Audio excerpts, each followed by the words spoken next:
When my eldest child, Keith, was 2, his birthday was 4 days after Christmas Day, and as a joint present, I bought him a metal horse that he could move round the room on. It wasn't a rocking horse, it sort of hopped forward. It was very popular and he loved it dearly. And as my other children came along, they also loved it. And I would like to show you a picture of it with Sally, my eldest daughter. And you can see how attractive looking it was. This was one of the things that I always had pleasure in remembering, because there's something about doing something for your children that really pleases a parent. What I also loved doing with them, and I still do now if they will come with me, I loved walking.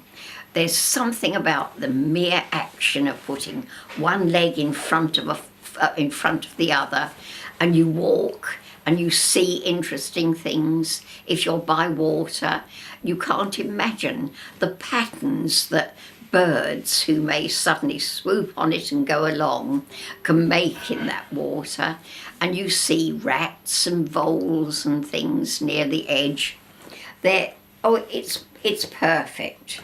And then again, you can walk in woods and you get patterns from the leaves, and you notice how some of the trees are awfully tall, but without much in the way of leaves growing on branches.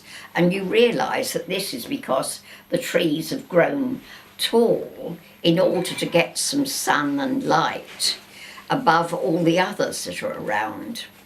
Now, on the edge of London is one of my most favourite places, and it was introduced to me by my father.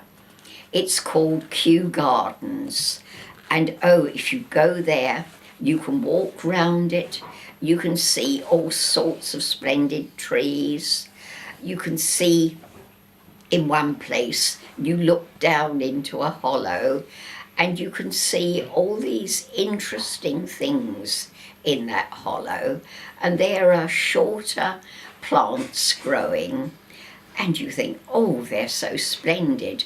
And when you get down, and you have to go carefully or you might slip over, you go down and you find your hand touching these plants very gently, and you think to yourself how perfectly wonderful it is that right on the edge of one of the very biggest cities, most populated cities in the world, there is this splendid place that's full of woodland and other delights, and there is something that is a real spectacle.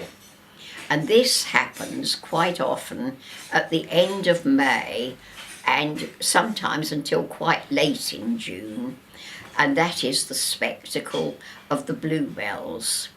They come up and you see them coming through the soil, and then all of a sudden they open, and you almost feel as if you made them open by wishing to see them.